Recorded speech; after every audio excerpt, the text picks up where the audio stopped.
Las Vegas is actually the most honest place on earth. When you walk into a casino, you know exactly what is happening. You are the prey. The house is the predator. And the machines are designed to empty your pockets while flashing bright lights in your face. It is a fair transaction based on mutual greed. But there is another casino. It is much more dangerous. It is on every street corner. It does not have neon lights. It has marble floors. It has free coffee. It has men in expensive Italian suits who speak in soft, comforting voices. They do not call it gambling. They call it banking. And the biggest trick they ever pulled was convincing the world that they are storing your money. They are not storing it. They are playing poker with it. And they are doing it with a hand so bad that if you saw it, you would scream. But before I destroy your sense of security completely, let's play a little game. I want to test your survival instincts. I want to see how deep the brainwashing goes. Look at the device in your hand. I want you to vote right now. Type the number 1 in the comments if you think your money is safest in a bank. Type the number 2 in the comments if you think your money is safest under your mattress. Do not overthink it. Just react. Type 1 or type 2. Go ahead, I will wait. If you typed number 1, you are a normal, functioning member of society. You follow the rules. You trust the system.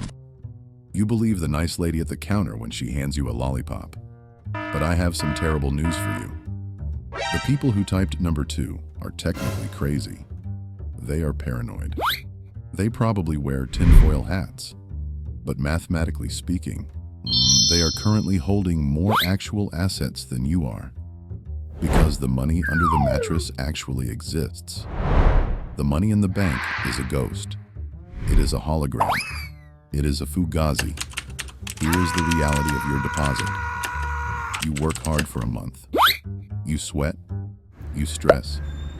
You get your paycheck. You walk into the bank branch. The air conditioning is cold. The smell of disinfectant is strong. You hand over your cash to the teller. The teller smiles. She types a few numbers into a computer. A receipt prints out. You look at your balance. You feel safe. You think your money is now sitting in a steel vault in the back, waiting for you to come back and get it. You are wrong. You are dead wrong. The second the cash leaves your fingertips, it is gone. It does not go into a vault. It goes into a hyperspeed financial particle accelerator. The bank takes your hard-earned cash and immediately throws it onto a roulette table.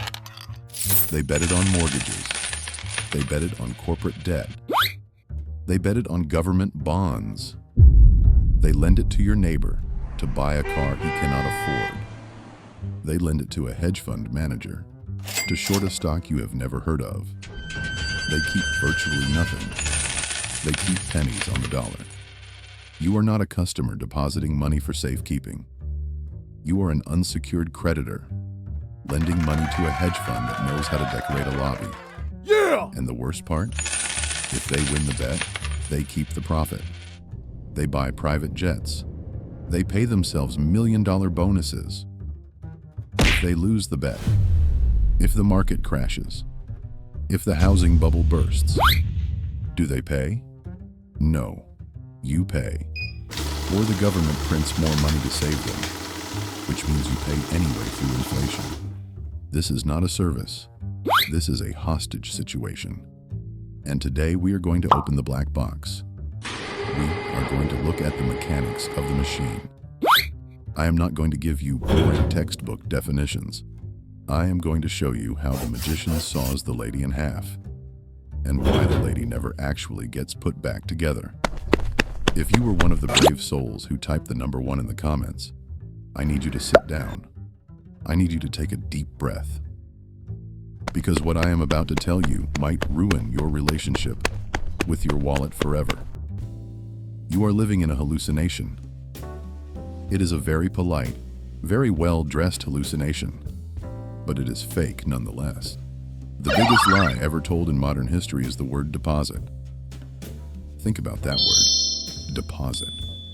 It implies storage. Well, it implies custody. If you deposit your coat at a cloakroom in a nightclub, you expect to get that exact same coat back at the end of the night. You do not expect the cloakroom attendant to rent your coat out to a homeless man for 3 hours while you are dancing. You do not expect him to sell the buttons off your coat to invest in a startup. But that is exactly what a bank does. Legally speaking, when you hand your cash to a teller, you are not depositing anything. You are lending. In the eyes of the law, the moment that money crosses the counter, you have surrendered the legal title of ownership to the bank. It is no longer your property. It is now the bank's property. What you get in return is not ownership. You get an IOU. You get a promise. You become what is known as an unsecured creditor. That sounds boring, so let me translate it for you. It means if the bank goes bust, you are last in line to get paid. You are standing behind the bondholders. You are standing behind the secured lenders. You are standing behind the lawyers. You are standing there with a plastic cup, hoping for a few drops of water, while the executives are drinking champagne on a lifeboat. We all have this image in our heads from movies. We imagine a giant steel vault in the basement. We imagine thick, circular doors. We imagine stacks of cash reaching the ceiling. We imagine that our specific dollars are sitting there, gathering dust, waiting for us. That is a fairy tale. That is Santa Claus for adults. If you actually walked into the vault of a modern bank, you would be terrified. It is mostly empty. It is a room full of air. There might be a little bit of cash for the ATMs, but your life savings, they are not there. They are pixels on a server farm in the middle of nowhere. Let me dramatize this for you so it really sinks in. Imagine walking into your branch tomorrow morning and demanding to see your property. Excuse me, I would like to visit my money. Visit your money? Sir, this is a bank, not a zoo. I know, I deposited $10,000 last week. I just want to go downstairs, open the box, and say hello to Benjamin Franklin. I want to make sure he is comfortable. I see the confusion. You think your money is here? That is adorable. It is not here? Did you lose it? No, we did not lose it. We just liberated it. Your money is currently in a condo development in Miami. Well, actually, 70% of it is in Miami. 20% is in a tech startup that makes Wi-Fi connected toasters. And the last 10%, we used that to pay for the lobby furniture you are sitting on right now. Nice leather, right? But I can withdraw it, right? If I want it back now. Theoretically, as long as you do not ask for all of it, and as long as everyone else does not ask for it at the same time. If that happens, well, have you ever seen a game of musical chairs where there are no chairs and the music never started? It sounds funny when we say it like that, but that is the literal reality of the banking system. You gave them your life energy, and they gave you a digital promise note, while they sent your actual value out to play in traffic. And here is the kicker. They do not just lend out what you give them. That would be too honest. That would be too slow. They found a way to cheat the laws of physics. They found a way to create money out of thin air. This is where the story stops being a tragedy and starts being a dark comedy. It is called fractional reserve banking. If you look it up in a textbook, it sounds boring. If you look at it with open eyes, it looks like a criminal pyramid scheme that got a government license. Here is exactly how the magic trick works. Follow the ball. Let us say you deposit $1,000 into the bank. You feel proud. You have saved money. The bank takes your $1,000. By law, they are only required to keep a tiny fraction of it in the vault. Usually, this is around 10%. Sometimes, it is 0%. But let us be generous and say 10%. So they keep $100 in the vault to satisfy the regulators. What happens to the other $900? They lend it to a guy named Dave who wants to buy a used car. Dave takes the $900 and pays the car dealer. The car dealer takes that $900 and deposits it into his bank account. Now, pause. Look at the scoreboard. You check your account app. It says you have $1,000. The car dealer checks his account app. It says he has $900. Suddenly, the economy has $1,900 in total deposits, but only $1,000 physical cash actually exists. Where did the extra $900 come from? It appeared out of thin air. It is phantom money. It is a digital hallucination. But wait, it gets worse. The car dealer's bank now has $900 in fresh deposits. They keep 10%, which is $90. They lend out the remaining $810 to Sarah, who wants to renovate her kitchen. Sarah pays the contractor. The contractor deposits the money. Round and round it goes. The money spins in a circle. It multiplies. It breeds like rabbits. Your original $1,000 of hard work eventually turns into $10,000 of bank credit circulating in the system. The bank collects interest on every single layer of this imaginary cake. They are charging interest on money that does not exist. They are renting out the same dollar bill to 10 different people at the same time. If you did this, it would be called counterfeiting. You would go to jail for 20 years. When a bank does it, it is called liquidity creation. They get a bonus. They get a cover story in Forbes magazine. Let us listen in on a boardroom meeting where they explain this to a new intern. So, let me get this straight. We take the customer's money and we lend it out. Correct. But then we don't have the money anymore. Technically, no. But the customer thinks we do. That is what matters. What if the customer wants it back? We give him the money that the next customer just deposited. Isn't that a Ponzi scheme? Watch your mouth. A Ponzi scheme is illegal because it eventually collapses. This system only collapses once every 10 years. And when it does, the taxpayers fill up the hole. It is sustainable fraud. But surely there is a limit? The only limit is how many people we can convince to sign loan contracts. As long as people want debt, we can print profit. This mechanism creates a massive ocean of debt that fuels the entire world. It drives up the price of houses. It drives up the price of stocks. It drives up the price of bread. You think inflation is just bad luck? No. Inflation is the receipt you pay for the bank's ability to print money out of nothing. Every time they create a new loan, they dilute the value of the dollars in your pocket. You are working hard to earn money. They are clicking a button to create it. You are playing a rigged game. And the worst part is, you are cheering for them. You celebrate when the stock market goes up. You celebrate when your house value goes up. You do not realize that the numbers are going up because the money is becoming worthless. But wait, you might say. The bank pays me interest. They are generous. They give me money for doing nothing. Let's look at that generosity with a magnifying glass. Currently, the average savings account pays you about 0.5% interest per year. If you put $100 in, after a full year of waiting, you can buy half a pack of gum. That is not investment return. That is an insult. That is a rounding error. Now, look at the other side of the counter.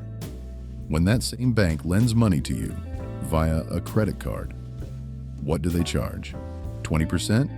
25%? Let's do the math.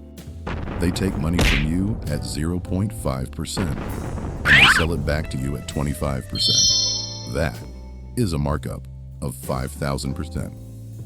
Drug dealers do not have margins that high. Apple does not have margins that high. Only the banking sector can take a raw material for free and sell it back to the supplier at a luxury price point. You are the dairy cow. You provide the milk for free. The bank pasteurizes it, puts it in a fancy bottle, and sells it back to you for $10 a liter. And you thank them for it. But the real genius is not the interest. It is the fees. The banking system has designed a trap called the overdraft fee. This is a tax on poverty. If you have millions of dollars, the bank gives you free dinners and tickets to the opera. If you have $10 and you accidentally buy a $12 sandwich, they slap you with a $35 fine. Think about the logic of that. They punish you for running out of money by taking more money from you. In 2022 alone, banks made nearly $8 billion just from overdraft fees. That is $8 billion taken directly from the people who could least afford to lose it. They are not banking on your success. They are banking on your failure. They have algorithms that predict exactly when you will run out of cash, and they are waiting with a bucket to catch your last drop of blood. And everything works perfectly fine as long as everyone stays asleep, as long as everyone believes the lie. The lie becomes the truth. But then, one day, someone wakes up. A rumor starts, a whisper in a group chat, a tweet from a nervous billionaire. The bank is in trouble. This is the moment the music stops. We call it a bank run. It is the only moment in finance where the curtain falls and you see the naked reality. It is pure, unadulterated panic. Imagine a crowded theater. The movie is playing. Everyone is happy. Suddenly, someone smells smoke. One person runs to the exit, then 10 people, then everyone. They all rush to the door at the exact same second, but the door is locked, and the theater manager is gone. This is not theory. This happened to Silicon Valley Bank. It happened in 1929. It happens over and over again. When trust evaporates, the math collapses. Because remember, they only have 10 cents for every dollar you gave them. Once the first 10% of customers withdraw their money, the vault is empty. Physically empty. Let us watch the final scene of this tragedy. I want to withdraw my balance, right now.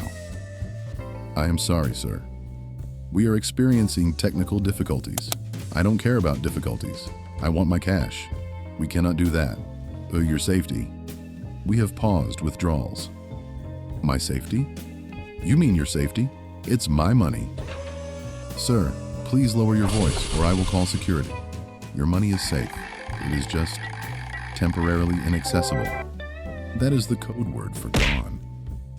When a bank says temporarily inaccessible, it means they have gambled it away and lost. And this is the ultimate punchline.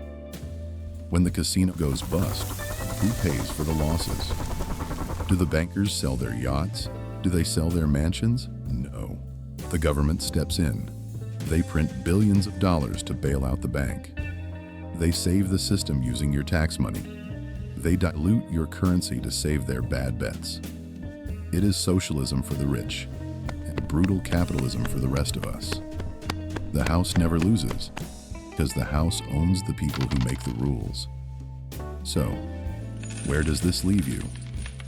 You are trapped in a system that gambles with your future, charges you for the privilege, and demands a bailout when it fails. You cannot destroy the banks. They are too big. They are too powerful. But you can stop being their favorite victim. The only way to win a rigged game is to understand the rules better than the players sitting at the table. Ignorance is expensive. Ignorance is what pays for their private jets. Knowledge is your only shield. If you want to understand how the machine really works and how to stop being the dumb money at the table, you know what to do. I am not promising to make you a billionaire. I am promising to help you see the strings that control the puppets. Click that subscribe button. consider it an investment in your own survival. And make sure you turn on notifications, because next week, we are going deeper.